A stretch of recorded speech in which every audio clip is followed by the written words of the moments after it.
Hi friends, మీరు చూస్తున్నారు ఎస్ఆర్జేమెక్ channel. ఇందులో మనకు కనిపిస్తున్నది XL100 బైక్. మనం 3 బైక్లకు అయితే ఇంజన్ అయితే ఓపెన్ చేసాం. నిన్న బజాజ్ సిటీ 100 బైక్ కూడా మీకు చూపించాను. ఇంజన్ అయిపోయింది, అలాగే స్టార్ట్ చేసి పెట్టాం. ఇవాళ అయితే మనం XL100 వరకు అయితే స్టార్ట్ చేస్తున్నాం. XL100కి కస్టమర్ ఆయిల్ లేకోకుండా అయితే పూర్తిగా డ్రైవ్ చేశాడు. మీరైతే బాగా గమనించండి, ఆ ఛాంబర్లు ఎంత బ్లాక్ అయిపోయాయి. అవి మనం క్లీన్ చేయాలన్నా కానీ చుక్కలు అయితే కనిపిస్తాయి. కానీ నీట్గా అయితే క్లీన్ చేసుకోవాలి.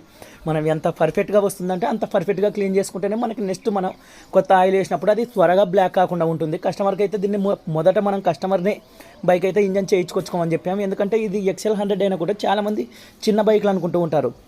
ఒక స్పెండర్ ప్లస్కి బోర్ చేస్తే వచ్చే దానికంటే ఖర్చు XL100 బైక్లకి బోర్ చేసామంటే ఎక్కువ ఖర్చు వస్తుంది. దీనికైతే మనం కస్టమర్కి ముందు చెప్తే సరే అని చెప్పాడు. తర్వాత నువ్వే చేయించుకొని రావని చెప్పాడు. దీనికి అన్ని స్పేర్స్ అయితే కర్నూలు అయితే తీసుకోవడం అయితే జరిగింది. Clutch liner, clutch bell, timing chain, timing టింగ్స్, అలాగే కొత్త బోర్ కూడా తీసుకున్నాం. కొత్త బోర్ ఏమైనా డ్యామేజ్ ఉందని అయితే చెక్ చేయడం అయితే జరుగుతుంది. ఎటువంటి డ్యామేజ్ అయితే లేదు. కొత్త బోర్ వచ్చేసి 2160 రూపాయలు అయితే ఉంది. వీడియో నచ్చితే లైక్ చేయండి ఫ్రెండ్స్.